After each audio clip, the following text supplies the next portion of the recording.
Bonjour tout le monde. Aujourd'hui, on va voir la conférence numéro 16, l'autobservation. L'autobservation, c'est le premier pas pour un changement radical, pour changer, pour être une meilleure version de soi-même. D'abord, je vous explique cette image. Si vous vous rappelez de la conférence numéro 4, on avait parlé des 7 centres de la machine humaine. Donc ici, il y a les 5 centres qui sont pris par l'ego. Les 2 supérieurs centres ne sont pas pris par l'ego. Donc, ce qu'on va auto-observer toujours, c'est les 5 centres de la machine humaine qui sont pris par l'ego. Donc, on va être attentif si on a des sensations dans la partie sexuelle, par les instants. Par exemple, si on a peur, si on a envie de fuir, si on est très en colère. Bon, l'instant, ça remonte très vite. Ensuite, on va voir les émotions, les pensées. Dans le centre moteur, on va être attentif à nos actions. Donc, les mouvements, les paroles, tout ça, on va essayer d'être attentif on écoute pour apprendre à percevoir les défauts. Pour pas éliminer un défaut, on va dire, mère divine, élimine-moi la luxurie. Ça marche pas parce qu'on a alimenté la luxurie pendant des décennies, des siècles. Donc il faut voir détail par détail et il faut commencer à comprendre. Donc c'est pour ça que c'est important de commencer à voir tous les détails, voir comment fonctionne un défaut et comment il parle, comment il bouge, comment il va amener les autres défauts pour aussi s'alimenter. L'auto-observation, c'est la clé de la transformation intérieure. On a des problèmes dans la vie, ça arrive. Et on a envie de changer, de surmonter ces problèmes et on pense que ça va passer si on change par exemple de travail, si on déménage, si on quitte la famille ou sa femme ou si on change quelque chose en nous, si on se marie ou si on se divorce. Si on gagne l'auto, les problèmes vont rester parce que l'extérieur, c'est le reflet de notre intérieur. Donc, il faut changer d'abord à l'intérieur pour que l'extérieur change. Comme c'est l'intérieur, c'est l'extérieur. Donc, pour commencer à changer, nous devons développer le sens de l'auto-observation. C'est la clé qui ouvre la porte à une transformation radicale, car elle permet de découvrir les causes profondes de nos comportements. Dans cette conférence, on va bien sûr voir l'auto-observation, que c'est différent à penser, à connaître et à observer. On va voir les deux mondes, donc l'extérieur et l'intérieur, qu'on va prendre à s'auto-observer et on va voir des exemples. L'auto-observation, c'est le commencement du travail intérieur. C'est l'outil principal de l'étude de la connaissance de soi. Grâce à cet outil, nous cessons progressivement de nous considérer comme les bons, je suis très bonne personne, moi j'ai fait mal à personne, ou les victimes, les malheureux, qui se demandent sans cesser pourquoi tout m'arrive à moi, pourquoi la vie est si injuste. Cet outil va être le pilier le début de l'éveil de la psychologie, de l'éveil de notre conscience. C'est l'outil indispensable pour le changement radical dont nous avons besoin dans notre vie. Il faut savoir que l'auto-observation, c'est différent à penser, à connaître et à observer. Penser et observer, c'est différent. Penser et savoir, c'est différent. Et il ne faut pas les confondre. Donc des fois, on pense qu'on est une très bonne personne, qu'on ne fait pas de mal à personne, qu'on est du bon côté, qu'on a la raison, qu'on sait, qu'on connaît, on a beaucoup de concepts. On pense qu'on est la bonne personne. Pourtant, si on s'observe bien, sincèrement, sans concept, on va découvrir que nous faisons souffrir les autres personnes par la paresse, par l'ironie, par l'indifférence, quand on parle agressivement, quand on critique, par l'orgueil. Par exemple, on arrête de parler à quelqu'un parce qu'on est contrarié envers cette personne, ou d'autres comportements. On a la musique très forte, on regarde mal quelqu'un, on l'exclut, on parle mal de lui, on manipule des choses. Donc vous voyez, on n'est pas si innocent que ça. Donc il faut arrêter de penser qu'on est la bonne personne, qu'on est très bien, qu'on est gentil, qu'on est les bons dans l'histoire. Quand on enlève ces concepts, on peut commencer à travailler ses défauts, on peut commencer à s'améliorer. Si on pense qu'on est très bien, qu'on n'a pas de défauts, mais s'il n'y a pas de défauts, pourquoi on est là. On n'a pas besoin de faire un travail psychologique pour s'améliorer. Donc, ce concept de que je suis quelqu'un bien commence à s'effondrer avec l'autobservation. On peut penser aussi que je suis fidèle, que je ne suis jamais trompé ma femme ou mon compagnon. Mais si on s'observe bien, sincèrement, sans concept, on va découvrir qu'on regarde les filles ou les garçons avec un regard luxurieux, qu'on compare, qu'on dit ah si j'étais pas mariée, si je pouvais avoir l'opportunité, si j'étais plus jeune.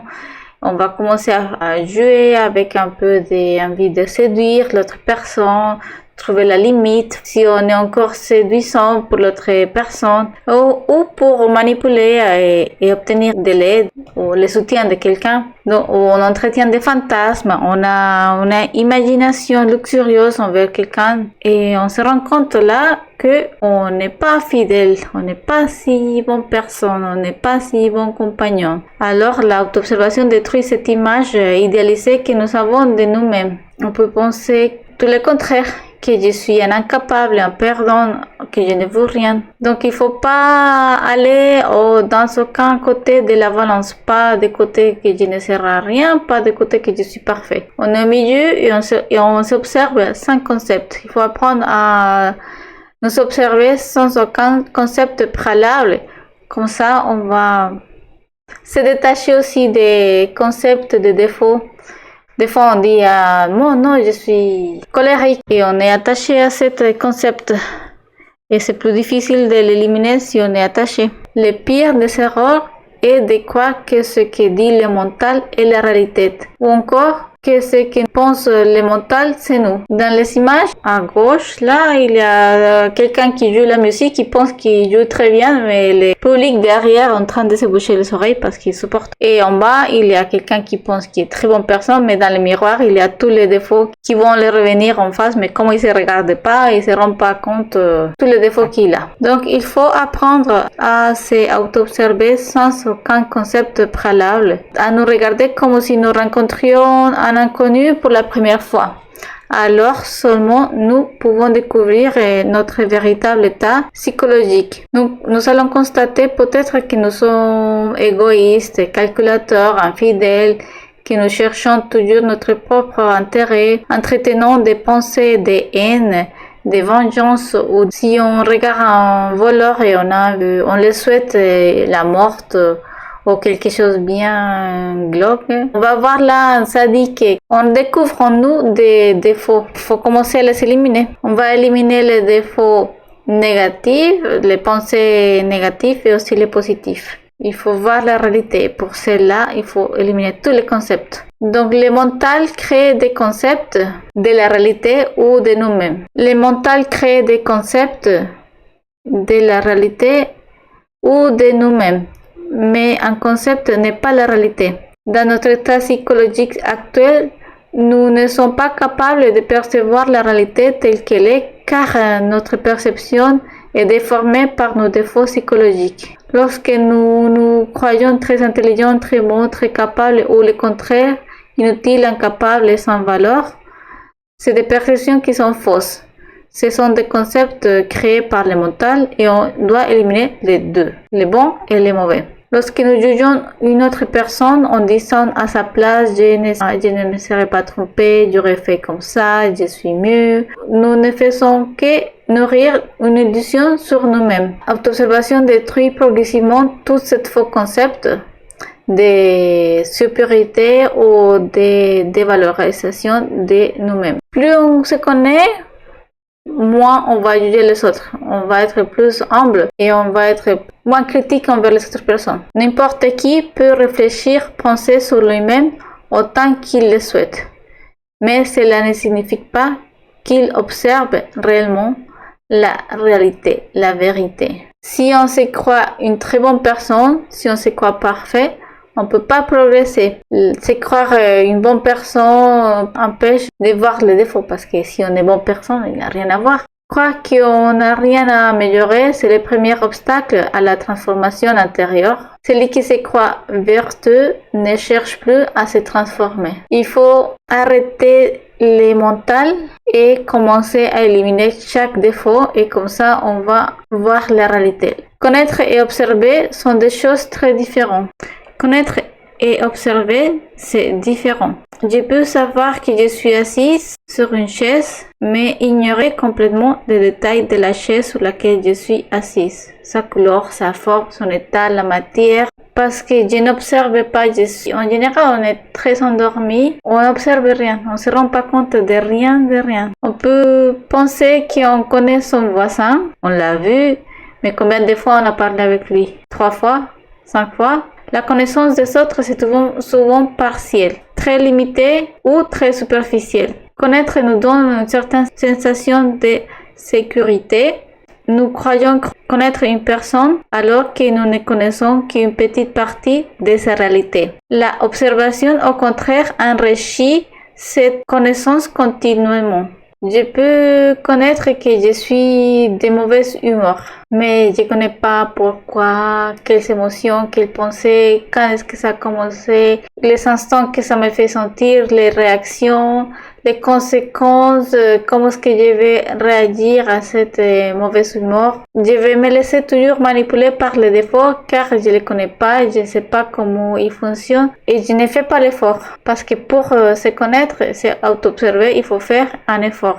La observation, c'est action d'instant en instant qui nous aide à découvrir et enrichir nos connaissances. Lorsque nous contentons de connaître, notre vision est figée et ne peut pas se renouveler. Si on dit je connais telle chose, c'est fini l'observation parce qu'on connaît, on sait déjà. Si quelqu'un m'est antipathique, je sais que je ne l'aime pas, mais la raison pourquoi, depuis quand, les justifications que les pensées me donnent, ou qu'est-ce que je ressens, de quelle manière mon corps bouge quand je dois parler avec cette personne que je n'aime pas du tout, quelles sont mes actions. J'ignore beaucoup de choses sur moi-même et sur le monde extérieur. Et on ne se rend même pas compte qu'on est très ignorant.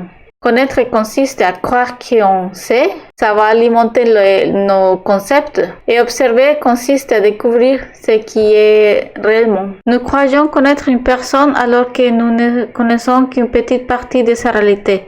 L'observation, au contraire, enrichit continuellement la connaissance. En ce qui concerne notre connaissance de nous-mêmes, c'est presque inexistant, on ne se connaît vraiment pas du tout, on s'observe jamais, on observe toujours l'extérieur mais on regarde jamais à l'intérieur. Lorsque nous observons, nous allons découvrir que tout change à chaque instant. Lorsque nous nous contentons de connaître, notre vision reste figée et il ne va pas se renouveler. Sans observation, la connaissance devient statique. Avec l'observation, la connaissance devient vivante. Nous nous observons plus, vous allez découvrir la réalité. L'auto-observation nous permet de découvrir ce que nous sommes réellement.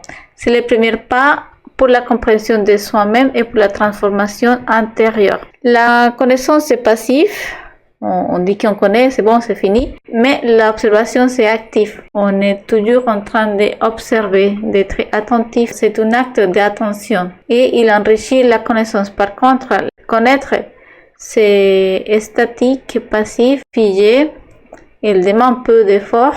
On va mémoriser et en continuation supposer, créer des concepts et il n'a pas besoin d'attention. Pour observer, il faut un effort, il faut être attentif et c'est un acte d'attention. Il faut observer dans l'instant présent. Ce n'est pas une action du passé ou du futur, c'est une action du présent. Donc, il existe deux mondes, le monde extérieur et le monde intérieur. Observer et s'observer soi-même sont deux choses complètement différentes. Les deux ont besoin d'attention, mais ils sont dirigés vers des réalités différentes. Nous vivons simultanément dans ces deux mondes, l'intérieur et l'extérieur. L'observation dirige l'attention vers l'extérieur avec notre cinq sens afin de percevoir le monde extérieur. L'auto-observation dirige l'attention vers nous-mêmes, vers l'intérieur, avec les sens de l'auto-observation. Les sens physiques ne permettent pas de percevoir le monde intérieur. Seulement l'auto-observation peut les révéler. Et l'auto-observation, c'est un sens de la conscience. Pour le monde extérieur, c'est importante l'observation. C'est le point de départ de la science officielle, ce qui est observable. Elle étudie le monde extérieur à travers les phénomènes perceptibles par les sens. C'est un aspect pratique et c'est un moyen de modifier les conditions mécaniques du monde extérieur. C'est important d'observer le monde extérieur pour vivre, pour ne pas se tromper de chemin, pour ne pas se perdre, pour ne pas se couper, pour ne pas avoir un accident. C'est important d'observer le monde extérieur et vivre en observation dans le monde extérieur. Mais aussi c'est très important pour changer, pour s'améliorer et pour vivre mieux avec nous-mêmes, c'est auto-observer. Regarder notre partie intérieure. C'est le point de départ du travail sur soi-même. On utilise l'auto-observation pour éliminer des défauts, pour s'améliorer, pour se connaître, pour mieux comprendre notre intérieur et mieux comprendre nos actions. Le véritable travail intérieur commence lorsque nous observons directement nos pensées, nos émotions, nos désirs, nos défauts psychologiques. C'est le premier pas pour une transformation intérieure. Donc ces deux points de départ nous conduisent dans des directions complètement différentes. L'observation explore le monde extérieur et l'auto-observation explore le monde intérieur. Il ne faut jamais les confondre et on vit simultanément dans ces deux mondes. Donc il existe les deux mondes, l'extérieur et l'intérieur. Pourtant, il existe la connaissance extérieure et intérieure. Il faut faire attention à ne pas confondre ces deux aspects, sinon on conduit à l'erreur qui va nous empêcher de faire un travail véritable sur nous-mêmes. Si on se concentre dans l'observation extérieure vers le monde extérieur, on peut commencer à critiquer, à juger les autres personnes. Donc ça va nous amener à l'erreur. On peut commencer à voir quelqu'un et dire, voir ses défauts à lui sans regarder nos défauts. Donc on va dire, ah, cette personne, il a peur. Cette personne, regarde la manière dont il parle, donc il a la colère ou la jalousie, ou peu importe. On va voir les défauts dans cette personne, mais on ne voit pas les défauts en nous-mêmes. On est hypnotisé dans le monde extérieur et on a mélangé les deux, l'extérieur et l'intérieur. Donc on a perdu la auto-observation et nous sommes simplement en train de critiquer les autres. On se perd dans les jugements extérieurs et on perd l'opportunité de juger nos défauts. On perd l'opportunité de maintenir notre intérieur dans notre intérieur et commencer à voir les défauts qu'on voit dans notre personne, dans nous-mêmes. Nous observer nous-mêmes et éliminer nos défauts et changer notre intérieur. Donc la véritable auto-observation consiste toujours à observer son propre monde intérieur et pas celui des autres. On n'est pas là pour juger les autres. On est là pour juger nos défauts à nous. Chacun est responsable de ses propres défauts. Donc ces deux observations sont importantes. Le monde extérieur, c'est important de les observer pour y vivre. Et le monde intérieur, c'est le plus important pour éliminer ce défaut, pour commencer sa transformation intérieure. Mais il ne faut pas les confondre. Il faut être attentif dans les deux mondes et on vit dans les deux mondes simultanément. L'observation nous permet de connaître le monde extérieur, tandis que l'observation nous permet de connaître notre réalité intérieure. Il y a des personnes qui sont très expertes dans la science, dans beaucoup de concepts extérieurs, qui ont fait beaucoup d'études. Des sciences, des cellules, des atomes, des molécules, des plantes, des ingénieries, des médecines, peu importe. Mais cette personne ignore pourquoi il ne peut pas maintenir une relation. Pourquoi pas sa mère, son père, son frère, la voisine, son collègue, peu importe, il a toujours des problèmes avec quelqu'un. Pourquoi il éprouve autant de colère? Pourquoi il n'arrive pas à surmonter l'alcool ou peu importe quelle addiction? Il connaît pas la valeur de son énergie créatrice, il connaît pas ses karmas ou pourquoi ils arrivent et comment les surmonter. On ignore beaucoup de choses de nous-mêmes. Donc, une personne peut savoir beaucoup de choses du monde extérieur, entre guillemets, parce que si on commence à se connaître nous-mêmes, on va commencer à connaître le monde extérieur beaucoup mieux. Donc, une personne peut avoir beaucoup d'études, donc des concepts, mais jamais travailler sur soi-même, jamais faire les moindres changements intérieurs profonds et radicaux. Il va avoir toujours le même problème et de pire en pire parce que si on ne travaille pas sur soi-même, ça va être toujours pire. C'est pour ça que c'est vraiment important d'apprendre à travailler sur soi-même. Il y a un dicton qui dit « Connais-toi toi-même et tu connaîtras l'univers et les dieux ». C'est une phrase qui n'est pas une métaphore, c'est littéral.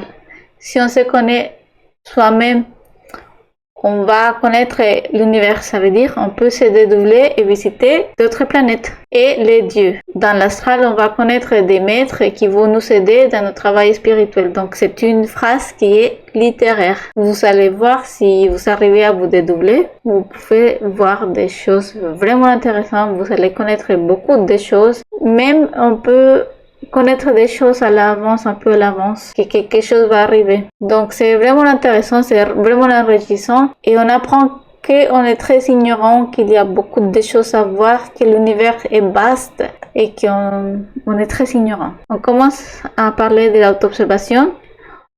C'est le premier pas pour les changements intérieurs. Aucune personne ne changera si elle n'a pas le temps de s'auto-observer. Donc il faut trouver le temps pour s'auto-observer. Si on veut surmonter n'importe quel obstacle dans la vie, il faut faire une pause et commencer à travailler son intérieur. Donc il y a deux connaissances, la connaissance intérieure et extérieure. Mais la seule connaissance capable de transformer réellement l'être humain ne peut pas jamais être obtenue par la seule observation du monde extérieur. La véritable transformation est toujours intérieure. Il faut se connaître soi-même pour savoir quoi changer. On va jamais changer si on regarde les défauts des autres. Il faut regarder soi-même, être responsable de ses propres défauts. C'est en nous observant que nous allons découvrir nos défauts, nos pensées, nos émotions, nos désirs, comment fonctionnent les défauts, comment ils nous manipulent. Donc c'est la première pas pour un changement radical, c'est l'auto-observation. On peut utiliser les défauts des autres personnes comme miroir. Donc si j'observe la colère chez quelqu'un, je dis ah moi aussi j'ai la colère, des fois je parle comme ça et je commence à me questionner. On va utiliser les défauts des autres seulement comme miroir pour se voir nous-mêmes. Rien d'autre, on va pas critiquer, on va pas juger. Chaque personne est responsable de ses propres défauts, chaque personne les a créés et c'est chaque personne qui doit les éliminer. Dans le monde intérieur appartiennent les pensées, les idées, les émotions, les aspirations, les espoirs, les déceptions, etc. Tout ça, ça appartient à notre monde intérieur et c'est invisible pour les sens physiques. Mais ils sont souvent plus réels pour nous que les objets du monde extérieur. Ça pèse beaucoup plus pour nous le monde intérieur que le monde extérieur. C'est pourquoi il y a des personnes qui ont des dépressions et on dit mais pourquoi il a une dépression s'il a tout? Cette personne a tout le problème économique résolu, se trouve dans une belle famille, en bonne santé, mais on comprend pas pourquoi il est en dépression. Et par contre, il y a des gens qui vivent heureux avec beaucoup moins de moyens. Donc la partie intérieure pèse beaucoup plus pour nous que la partie extérieure. Donc on vit davantage dans notre monde intérieur que dans le monde extérieur. Cette réalité, c'est incontestable. On est toujours en train de réfléchir, de dire mais pourquoi il m'a dit ça, mais comment est-ce que je vais surmonter ça, mais et on se fait beaucoup de films à l'intérieur. On se rappelle beaucoup de choses ou on imagine beaucoup de choses qui vont arriver. Donc on vit beaucoup dans le monde intérieur. Et les défauts nous font tourner la tête, quoi. Donc, il y a les choses qu'on aime, les désirs, les soupçons, les aspirations, tout ce qu'on souffre, etc. Donc, on a besoin d'être attentif. C'est l'observation et l'auto-observation. Les deux sont importantes. Maintenant, l'observation, c'est, on utilise les cinq sens, les sens physiques pour observer. On observe le monde extérieur et pourtant, on va avoir de la connaissance extérieure. C'est un outil indispensable pour la vie quotidienne. Comme ça, on évite de tomber, de se perdre, de se blesser, d'avoir un accident. On a besoin de ça pour marcher, pour conduire, pour être en société. Si on a besoin de parler avec son chef, on va être attentif pour savoir s'il est de bonne humeur ou pas. Donc, on a besoin de l'observation pour vivre dans cette dimension. Maintenant, si on veut surmonter cette dimension, si on veut améliorer sa psyché, nécessaire l'auto-observation. On ne peut pas changer si on ne se regarde pas à l'intérieur. Et c'est une activité 100% active. L'auto-observation, il faut la faire en continu. C'est un sens qui appartient à la conscience, c'est un sens supérieur. Il se dirige vers l'intérieur, pour autant on a besoin de la connaissance intérieure. C'est un outil fondamental pour se transformer, pour éliminer des défauts psychologiques, pour surmonter des situations difficiles, pour comprendre nos défauts, pour avoir des compréhensions profondes et pour commencer à développer la conscience. On va pas observer les défauts des autres pour s'améliorer soi-même. Non, ça marche pas comme ça. On va s'observer, on regarde pas les défauts des autres. L'observation intime de soi-même est le moyen pratique de parvenir à une transformation radicale.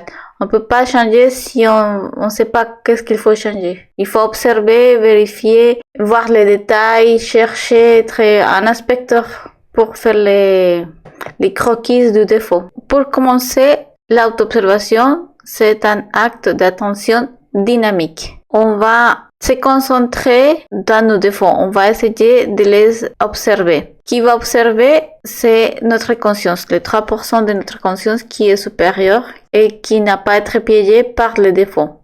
Il va observer quoi?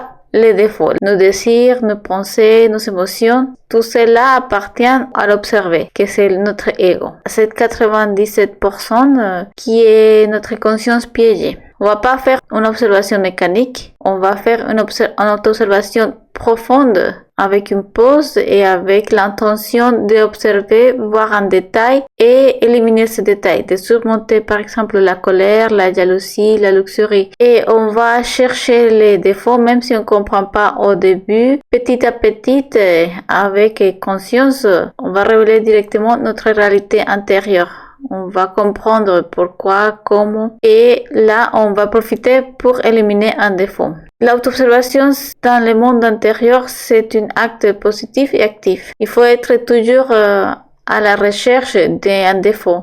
Il faut toujours profiter de toutes les circonstances pour nous observer et ainsi pouvoir changer, transformer notre intérieur. Bon, on va voir des cas de pratique. Donc, par exemple, on sent la colère ou on n'aime pas quelqu'un dans notre travail, par exemple. Donc, on va travailler ces cas parce qu'on a toujours des rancunes envers beaucoup de gens. On n'a pas besoin de ça, ça nous aide pas. La haine, ça nous aide pas du tout. Nous fait descendre dans les niveaux de l'être, nous fait gagner du karma et nous fait agrandir nos défauts. Donc, la peur, la haine, tout ça, ça ne sert pas du tout. Donc, on va se demander pourquoi. Est-ce que cette personne m'a mal regardé? Est-ce que c'est vrai? Peut-être il n'avait pas bien dormi parce qu'il avait des problèmes de couple, de son animal de compagnie, parce qu'il a regardé trop l'ordinateur, le téléphone, parce qu'il avait trop chaud, trop froid. Peu importe. On connaît pas du tout cette personne-là, on connaît pas sa réalité, on ignore beaucoup de choses. Et on ignore aussi beaucoup de choses sur nous-mêmes. Donc, si on ne se connaît même pas soi-même, on va connaître les autres. Non. On ignore beaucoup de choses. Et donc, on va commencer à avoir beaucoup de pensées et des émotions envers cette personne. Les souhaiter du mal, à sentir dans les intestins un sentiment qu'on n'a pas envie d'être dans les mêmes habitations que cette personne, dans les mêmes endroits, qu'on n'a pas envie de parler avec cette personne. On commence à sentir toutes les choses. S'il a mangé un peu fort, ça va nous gêner beaucoup plus. Toutes les choses de cette personne vont nous gêner. Et on va avoir des pensées comme je le souhaite telle chose, cette personne est méchante, cette personne fait mal son travail, cette personne sent mauvais, elle parle mal. Et on va aussi avoir envie de parler mal dans son dos ou de manipuler des choses. On peut être très méchant envers des autres personnes. Donc, on va comprendre qu'il y a beaucoup de voix dans notre intérieur qui nous poussent à penser mal de lui, à parler mal de lui, à avoir des émotions contre cette personne. Et on va essayer de regarder chaque pensée, chaque émotion et l'éliminer petit à petit. Il faut pas confondre et connaître avec observer. L'observation va nous permettre d'enrichir cette connaissance et il faut être humble. On ne connaît pas les personnes, on ne connaît pas nous-mêmes.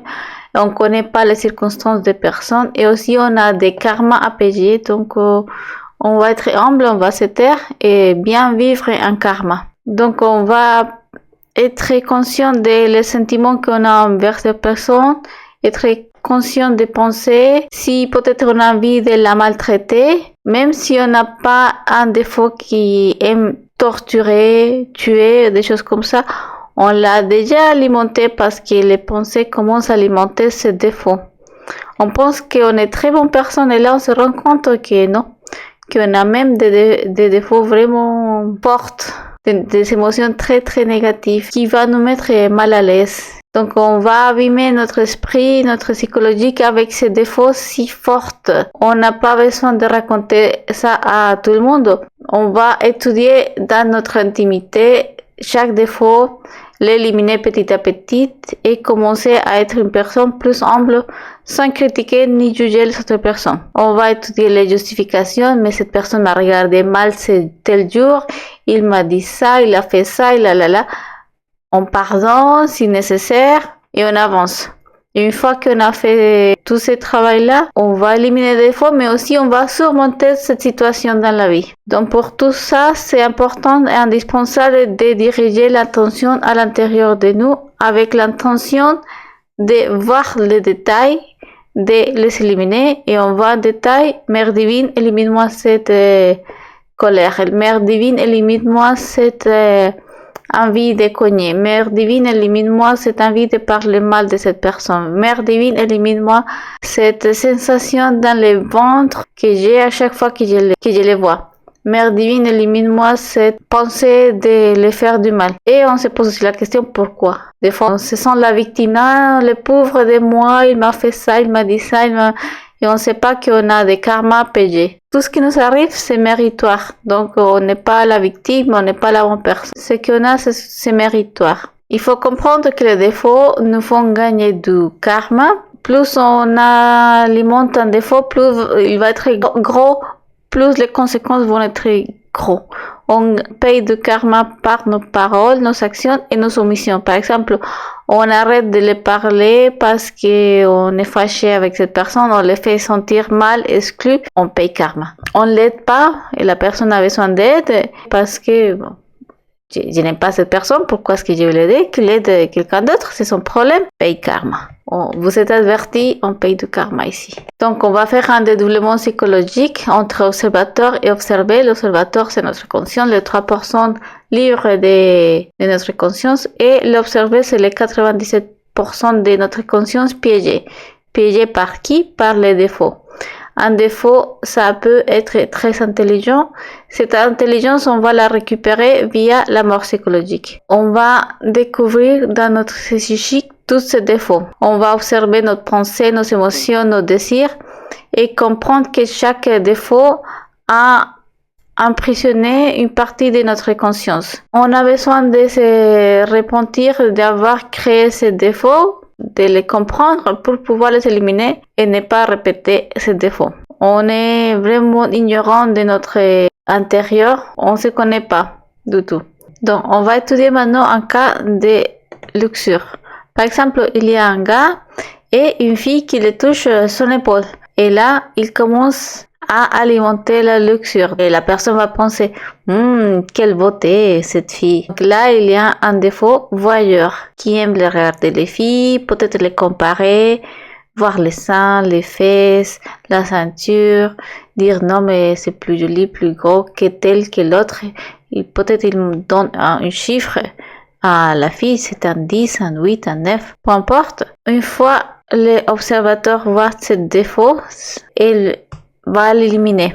Mère divine, élimine-moi cet voyeur. Après, il se rend compte que peut-être il se demande est-ce que je lui plais. Peut-être il a commencé à imaginer un futur avec cette personne. Peut-être on va être des copains, on va commencer à sortir, on peut aller au lit, je vais faire ça. Bon, il va commencer à alimenter l'imagination luxurieuse. Donc, Mère divine, élimine-moi toute cette pensée, toute cette imagination, toutes ces sensations dans le sexe. Mère divine, élimine-moi tout ça. Est-ce que je lui demande son numéro? Un mois séducteur.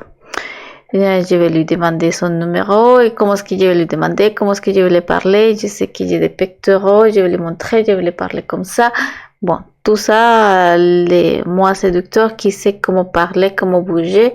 Mère divine, élimine-moi tous ces défauts, tous ces masques, toute cette personnalité de faux séducteurs. Ensuite, est-ce que, bien sûr que je vais lui plaire parce que je suis tellement beau.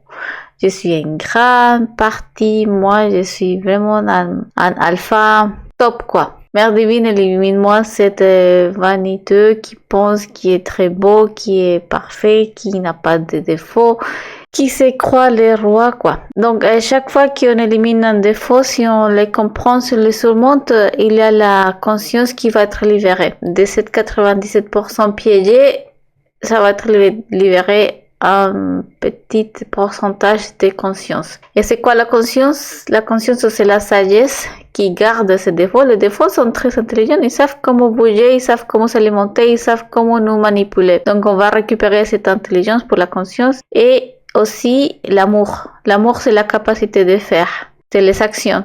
On va récupérer toutes les actions pour la conscience. Avant, on faisait beaucoup de choses pour copuler, par exemple, pour parler, pour regarder des films. On fait beaucoup d'actions, on fait beaucoup d'étapes et c'est toute cette action, tout cet amour, on va le récupérer pour la conscience. Maintenant, on aura plus de capacité de faire pour le travail spirituel. On continue dans le cas de la luxure. On va étudier ces défauts, tous les défauts dans les 5 centres de la machine humaine, les 5 centres qui sont pris par l'ego par nos défauts. Pas les 2 supérieurs parce que c'est les centres supérieurs de la conscience. On regarde une fille, un garçon dans la rue et dans nos centres sexuels, qu'est-ce que j'ai ressenti, une excitation, comment ils ont réagi mes organes. Mère divine, élimine-moi ces défauts de luxurie, d'excitation, cette sensation. Dans les centres instinctifs, est-ce que j'ai ressenti une attraction instinctive? Mère divine, élimine-moi cette sensation. Dans les centres émotionnels, qu'est-ce qui s'est passé? Qu'est-ce que je me suis senti amoureux? Et je me suis frustrée par contre parce que cette fille ne m'a pas répondu, ne m'a pas vu. Mère divine, élimine-moi la frustration ou cette sensation d'être amoureux. Est-ce que j'imagine des choses? Est-ce que j'imagine des relations sexuelles avec cette fille? Et Mère divine, élimine-moi ça, ce défaut, cette imagination mécanique et luxurieuse. Est-ce que j'imaginais me marier avec elle, avoir des enfants, avoir un joli futur? Mère divine, élimine-moi tout ça. Dans les centres moteurs, comment se comporte mon corps? Qu'est-ce que j'ai regardé? Qu'est-ce que j'ai lui dit? Mère divine, élimine-moi ce défaut de voyeurisme, ce défaut de séducteur. Est-ce que j'ai envie de lui parler? Est-ce que je suis sous l'influence de la luxurie? Mère divine, élimine-moi tous ces défauts. Et comme ça, on peut voir petit à petit plus de détails des défauts. On peut commencer à approfondir et à comprendre plus les défauts. Comme ça, on va libérer de la conscience emprisonnée par les défauts. C'est comme ça qu'il commence la transformation intérieure. À chaque défaut qu'on voit, on va profiter pour se demander, pour faire des questions. Que fait c'est moi? Qu'est-ce qu'il dit? Qu'est-ce qu'il ressent? Qu'est-ce qu'il veut? Pourquoi me tourmente avec la luxure? La colère, la jalousie, peu importe les défauts, quel est son objectif? Cette question permet de comprendre les défauts, les moi, avant de demander sa mort écologique. Il faut savoir que si on comprend pas un défaut, on peut pas l'éliminer. Donc il faut se poser des questions. Des fois, on comprend pas les défauts, il faut faire des études pendant des semaines, des mois, éliminer un défaut. Donc il faut être patient. C'est un défaut que alimenter pendant des années. Il va pas mourir en 10 minutes de méditation réfléchie ou dans une pétition dans la Mère divine. Donc on va observer ces défauts. On va observer les pensées, les idées, les émotions, les concepts, les désirs, les passions, toutes les comédies, les drames de ces défauts, les mensonges qui ont été élaborés, comment ils ont été élaborés, les excuses, les justifications, tous les discours antérieurs, les morbidités, les fantasmes, l'imagination luxurieuse, tout cela, toutes ces activités de différents défauts dans notre psychologie, on les observe, on les élimine. Donc, on a vu que c'est indispensable d'apprendre à vivre dans le monde extérieur pour éviter les dangers, pour ne pas se perdre, pour choisir de bonnes fréquentations, pour ne pas avoir un accident. On doit aussi faire attention à ce qu'on mange, les vêtements qu'on porte, s'il fait froid, il fait chaud. On observe le monde extérieur pour vivre et survivre dans le monde extérieur. Mais c'est aussi très important de observer le monde intérieur. Grâce au travail psychologique sur nous-mêmes, nous allons apprendre à vivre conscientement dans notre monde intérieur. On va arrêter d'être la victime, le pauvre de moi, de jeter la faute aux autres. On va se faire responsable de soi-même et ses défauts et on commence à observer notre monde intérieur pour comprendre nos façons de penser, nos émotions, nos réactions, pour surmonter des difficultés, des karmas, des problèmes, pour éliminer les défauts, les addictions, les rancunes, les peurs. Si nous changeons dans l'intérieur, notre monde extérieur va changer. Donc, si on garde que l'observation extérieure, on s'identifie, on va avoir une vie normale et on va continuer dans la rue de Samsara, on va continuer à alimenter les défauts et à gagner du karma. Si on veut changer ça, si on veut sortir de la rue de Samsara, il faut commencer à regarder à l'intérieur. Nier soi-même, c'est nier les défauts. On a envie de faire la fête, ou se droguer, ou se alcooliser, ou tromper sa femme, son mari. On fait une pause, on va éliminer ces défauts, ces désirs, et on commence le changement radical. Notre sens de l'auto-observation est presque abîmé parce qu'on ne l'utilise pas, on est très habitué à se hypnotiser avec l'extérieur. Donc c'est pour ça que la plupart des gens vivent dans un état de sommeil psychologique. Ils se demandent jamais pourquoi ils font ça, comment il faut pour améliorer, qu'est-ce qu'ils doivent changer eux à l'intérieur. C'est toujours la faute aux autres. Donc à mesure qu'on pratique l'auto-observation, ce sens intérieur va se développer progressivement. Plus nous nous observons consciemment, plus notre conscience va s'éveiller. Il y a des différents niveaux d'auto-observation et petit à petit qu'on va commencer à faire ce travail, on va visualiser ces différents niveaux d'auto-observation. On va commencer à approfondir notre auto-observation. Donc ici, cette image c'est pour vous dire que chacun est responsable de soi-même. On ne va pas regarder les défauts des autres. Moi, j'ai déjà assez de défauts comme ça. On travaille ses défauts et l'autre personne travaille ses propres défauts. On ne va pas juger, critiquer les défauts des autres. Sinon, on gagne aussi du karma. Et on va se hypnotiser et ça va nous empêcher de s'auto-observer à l'intérieur. Si la personne est ouverte, on peut lui montrer comment éliminer un défaut. Et cette personne est libre d'éliminer les défauts ou pas. On va pas la juger non plus parce que on a déjà vécu plusieurs vies et si on est encore là, c'est parce qu'on n'a pas fait le travail non plus. Donc, on peut pas juger personne. Donc, c'est pour vous dire, oui, c'est possible de changer. C'est possible d'éliminer la paresse, la colère, la luxure, les addictions. Et tout commence par l'auto-observation. Il faut faire un travail pour s'auto-observer et pour nier ses défauts, pour éliminer ses défauts. Comment on fait cette élimination du défaut? Alors, nous avons compris que dans l'intérieur de nous, il y a une véritable légion de défauts, de moi psychologiques. Des défauts qui veulent regarder des séries, des défauts qui ont la colère, des défauts qui ont envie de faire la fête, des défauts qui ont la paresse, la jalousie, la colère, la luxurie. Bon. Et chaque, c'est des grosses têtes, c'est ce que je viens de nommer, ont des petits détails. Pour pouvoir s'alimenter, ils ont besoin d'être rusés et avoir de l'intelligence pour pouvoir nous manipuler. Donc, on comprend qu'on a plusieurs défauts, qu'on a beaucoup de défauts en nous-mêmes. Donc, on n'est pas une unité. L'idée, c'est de libérer cette étincelle et commencer à être une unité si on fait le travail de transmutation. Il existe plusieurs niveaux de auto-observation, nous devons commencer à observer puis éliminer les moindres détails de chaque défaut. On élimine un gros défaut en commençant par les petits détails. On ne peut pas éliminer un gros défaut en disant Mère divine, élimine-moi la luxurie. Ça marche pas. Il faut commencer petit à petit, comprendre, observer, surmonter les épreuves qu'on va vivre. Nous devons observer comment le désir se comporte, comment il se manifeste, comment il se déplace, quelles sont ses pensées, ses émotions et les sensations que cet défaut produit en nous. En toutes circonstances, on va appeler à notre sens de l'autobservation, on fait une pause et on dirige notre attention à l'intérieur. On va observer quoi? Les 5 centres de la machine humaine qui sont prises par nos défauts par l'ego, que c'est les centres sexuels, instinctifs, émotionnels, intellectuels et les centres moteurs. On va observer le sexe, notre ressenti dans nos organes, notre instinct, notre émotion, pensée, les mouvements et les paroles. Dans notre corps, on va chercher à observer nos tensions, nos lourdeurs, nos inconforts, nos réactions. Donc, Mère Divine, élimine-moi ces défauts. Vous pouvez essayer d'éliminer une douleur avec la mort psychologique. Les défauts psychologiques nous privent de notre énergie, de notre sagesse et de notre capacité d'agir.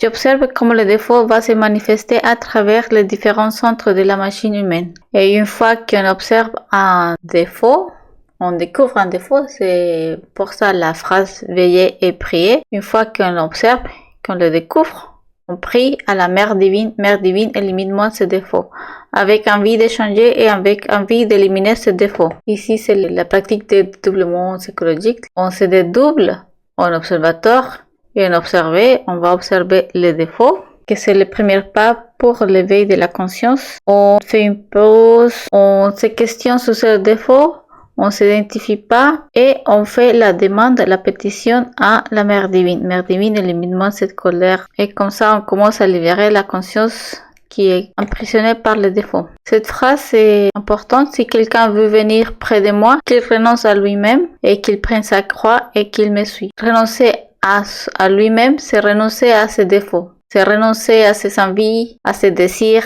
Nous vivons davantage dans notre monde intérieur que dans le monde extérieur. On est toujours en train de réfléchir, d'avoir des peurs imaginaires ou alimenter la luxurie, l'imagination, de manigancer des choses, de planifier. Donc il faut commencer à observer ce monde intérieur pour mieux vivre à notre intérieur. Donc, merci beaucoup à tout le monde. On vous retrouve dans la prochaine conférence. C'est la conférence numéro 17. Les 3 facteurs de la révolution de la conscience. Que c'est mourir, naître et le sacrifice pour l'humanité. Mourir, c'est éliminer les défauts. Naître, c'est la naissance spirituelle, la pratique des transmutations. Et le sacrifice pour l'humanité, c'est partager cette connaissance. Merci à tout le monde. Au revoir.